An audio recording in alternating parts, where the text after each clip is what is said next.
A ver, pensemos en una cosa.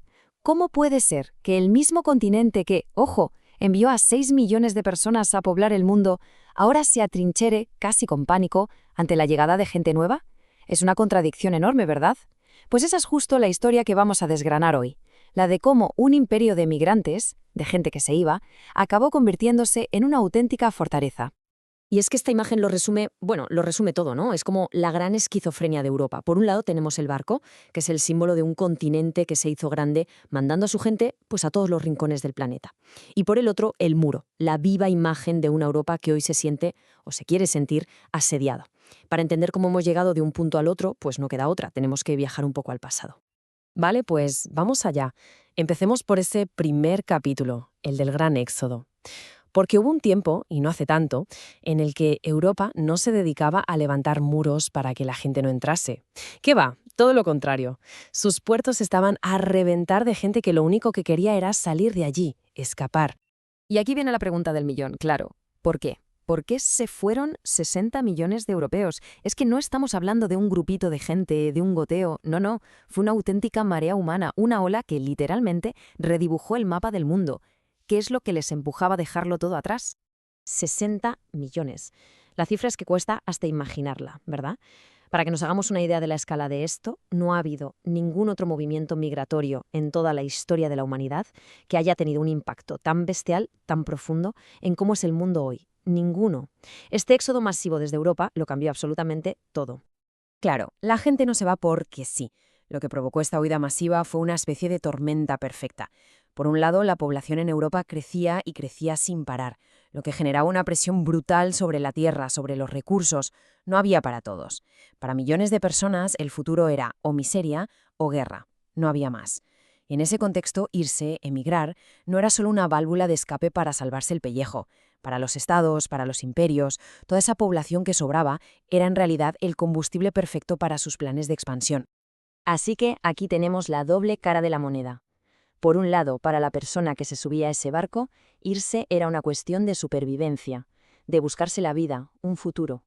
Pero por otro lado, para los estados, para los imperios, cada uno de esos emigrantes era una ficha en un tablero de ajedrez gigante. Una herramienta, simple y llanamente, para expandir su poder. Y esto nos lleva a una idea que es, bueno, es que es clave para entender todo esto. La idea de que los imperios no se construyen solo a base de ejércitos o de dinero. No, se construyen también, y a veces sobre todo, con personas, con gente. A ver, ¿qué es eso del imperialismo demográfico? Pues pensémoslo así, no es suficiente con llegar a un sitio y clavar una bandera. Eso es fácil. La estrategia de verdad, la que funciona, es plantar a tu propia gente allí. Se trata de llenar ese territorio con tus ciudadanos para consolidar el control. Así te aseguras de que la conquista no sea algo pasajero, sino que cambie para siempre la identidad de ese lugar. Y esta estrategia, claro, la aplicaron por todo el planeta. En América, por ejemplo, los europeos simplemente llenaron el hueco demográfico que había dejado el colapso de las poblaciones indígenas. En Oceanía, directamente crearon sociedades enteras desde cero, muchas veces sobre las cenizas de las culturas que ya estaban allí. Y en África, pues se instaló una pequeña élite de europeos para administrar y, bueno, para explotar territorios y poblaciones enormes. Y aquí está el quid de la cuestión de la mentalidad imperial. El objetivo nunca, pero nunca fue mezclarse o integrarse. Para nada. La meta era replicar, crear copias. Lo que querían era montar sociedades espejo, pequeñas Europas repartidas por el mundo. Y claro, en ese proceso, las culturas locales o se quedaban al margen o directamente desaparecían. Vale, y ahora damos un salto en el tiempo, porque aquí es donde viene el giro de guión. ¿Cómo se pasa de ser ese continente que exportaba gente por millones a la Europa de hoy? Una Europa que se atrinchera, que le tiene pánico a que llegue gente de fuera. Esta tabla lo deja clarísimo. Es un giro de 180 grados en toda regla. El flujo de gente se ha invertido por completo. La demografía ha pasado de tener un excedente de jóvenes a tener una población cada vez más envejecida. Pero para mí, el cambio más bestia está en la actitud.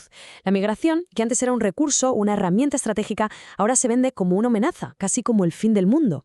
Esta frase es que lo clava. Resume la transformación a la perfección.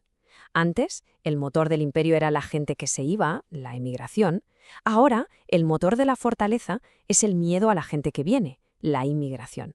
Es una paradoja tremenda, la verdad. Y esta paradoja es la que define el presente, nuestro día a día. Porque, vamos a ver, económicamente, Europa necesita a la gente migrante como el comer, para sostener las pensiones, la sanidad, la economía en general. Pero luego, políticamente, la cosa cambia. Hay un miedo atroz que muchas veces se alimenta desde ciertos discursos y que presenta a esas mismas personas que tanto se necesitan como si fueran un peligro.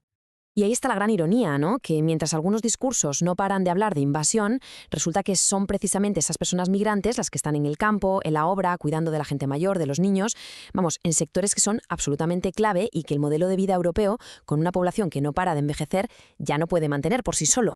Bueno, y llegamos ya a la recta final, a esa parte en la que la historia nos pone un espejo delante y la imagen que nos devuelve pues puede ser bastante incómoda. Es que la narrativa, el cómo contamos las cosas, lo es todo. Pensemos un segundo en las palabras que se usan.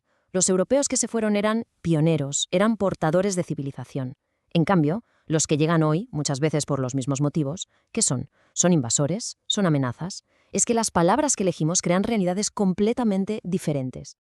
Y esta idea es importantísima. En el relato que Europa se ha contado a sí misma, sus emigrantes nunca, jamás fueron invasores. Que va, eran los buenos de la película, los héroes que llevaban la civilización al mundo.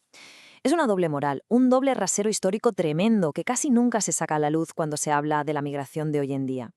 Entonces, ¿de qué se olvida esta Europa fortaleza? Pues se olvida, primero, de que su propia historia es una historia de éxodo, de gente que se fue. Se olvida de que buena parte de su riqueza actual viene precisamente de esa expansión colonial. Se olvida de que la gente que llega hoy busca exactamente lo mismo que buscaron sus antepasados: comida, seguridad, un futuro. Y sobre todo, parece olvidar que ya no tiene la fuerza demográfica que tenía antes para imponer su voluntad al resto del mundo. Y vamos a terminar con una pregunta para reflexionar. Cuando el pasado de todo un continente choca de una forma tan bestia con su presente, ¿qué futuro le puede esperar? La respuesta a esto no es solo un debate político de un día, es, ni más ni menos, lo que va a definir qué es y qué será Europa en este siglo XXI.